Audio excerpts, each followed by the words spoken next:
امام حسین علیہ السلام کے 10 محرم الحرام کو شہید ہونے کے بعد 40واں دن جو کہ 20 صفر کا دن بنتا ہے وہ اربعین یا چہلم امام حسین علیہ السلام کہلاتا ہے۔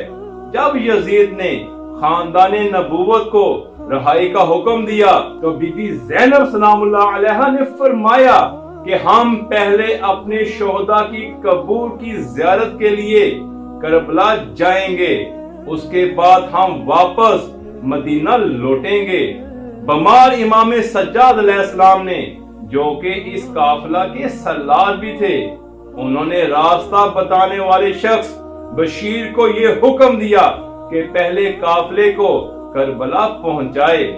20 صفر کو قافلہ آل محمد شام و کوفہ سے ہوتا ہوا کربلا آیا، جبکہ وہاں پر نبینا صحابی رسول حضرت جابر بن عبداللہ انصاری رضی اللہ تعالی عنہ اپنے شاگرد عطیہ بن عوف کوفی کے ہمراہ موجود تھے۔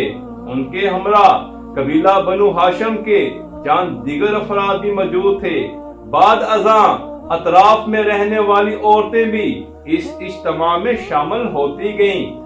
20 صفر کو اربعین کے دن کربلا میں قبر حسین علیہ السلام کے گرد یہ چھوٹا مگر پرمعانی اجتماع ہوا۔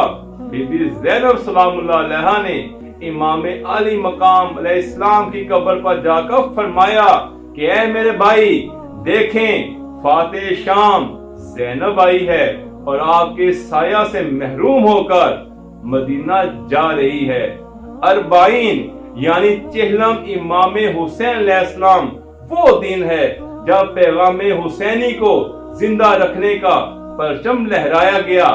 دنیا بھر کے کروڑوں محبان اہل بیت، جن میں مسلمانوں کے مختلف مکاتب فکر کے ساتھ ساتھ عیسائی، ہندو، سکھ اور دیگر قومیں بھی شامل ہوتی ہیں، وہ اس واقعہ کی یاد کو تازہ کرتے ہیں اور اسی کو اربعین یعنی چہلم امام حسین علیہ السلام کہا جاتا ہے۔